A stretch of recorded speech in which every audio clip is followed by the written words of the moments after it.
Indian manuscripts are the richest collection of written documents that provide information on the existence of different civilizations and the cultural affluence of the nation.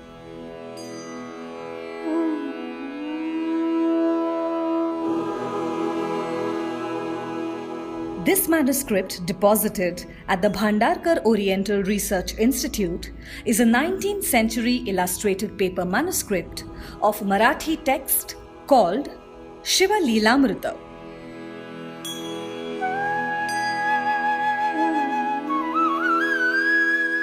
Shivalilamrta is one of the great epic in Marathi composed by Sridhar Swami in 1718 CE.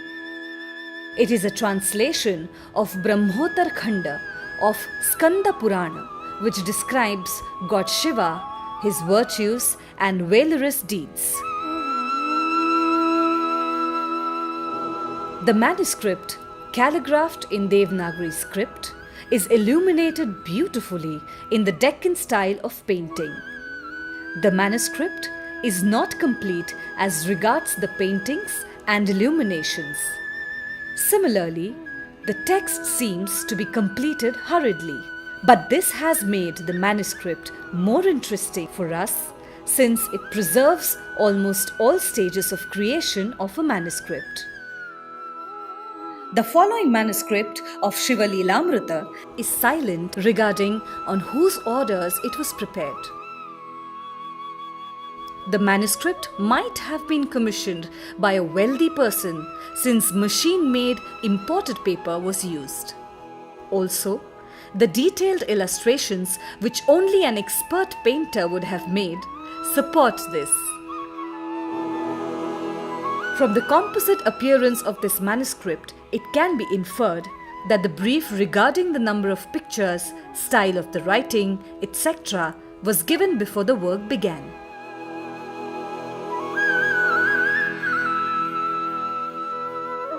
Selection of paper. Though handmade paper was a popular choice for writing of manuscripts, in this period we find that the displayed manuscript is written on machine-made paper of Portuguese make. We can identify the Portuguese connection on the basis of the watermark indicating the manufacturer and the date of manufacture.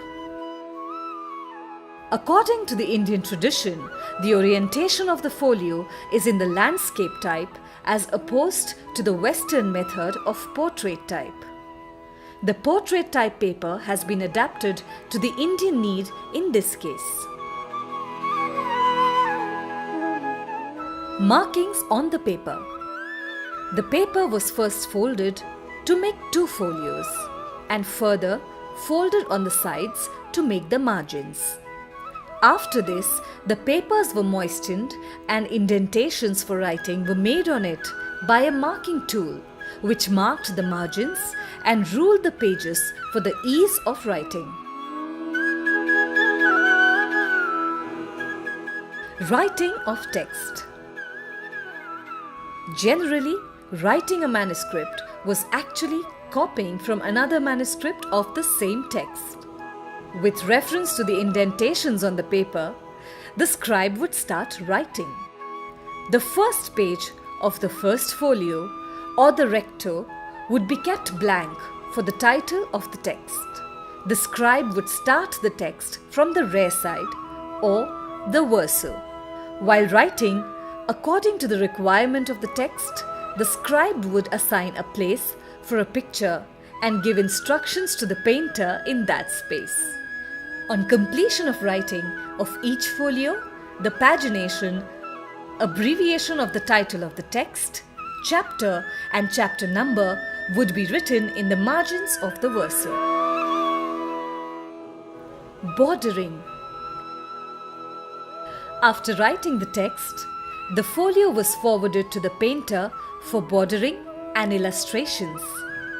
The border was marked according to the indentations for the margins made on the folio earlier. For folios without illustrations, the base coat for the border was painted and the designs for the frame, if any, were sketched on it later. The guidelines for writing a manuscript can be found in Lekhan Kriya Nirupan of Dasbodh, written by Samartha Ramdas Swami in the 17th century. Illustrations. As per the instructions of the scribe left on the blank spaces, the painter would prepare a sketch of the theme. Then, he would paint the base coat depending on where the scene was to be depicted, that is, indoors or outdoors. Then he would paint a contrast shade for the border. Single-colored objects were painted first, and human or animal figures were painted next. Detailing of the whole picture, right from the background to the smallest object, was done following by the finalization of the border, thereby completing the folio.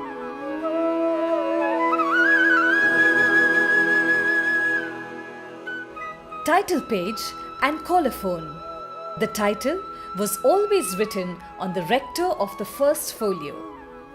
Generally, the calligraphy was the scribe's handiwork and the decoration the painter's. Here, the colophon indicates only the name of the scribe. There is no information about the date and place of the manuscript. This seems to have been written unplannedly and hurriedly because the scribe has used the space originally allotted for a picture. Manuscripts form an invaluable part of India's documentary heritage, creatively capturing our thoughts, achievements, experiences, and lessons learned from history. Such kind of documents not only help us relive the bygone era, but also help us learn from the past to shape a better future.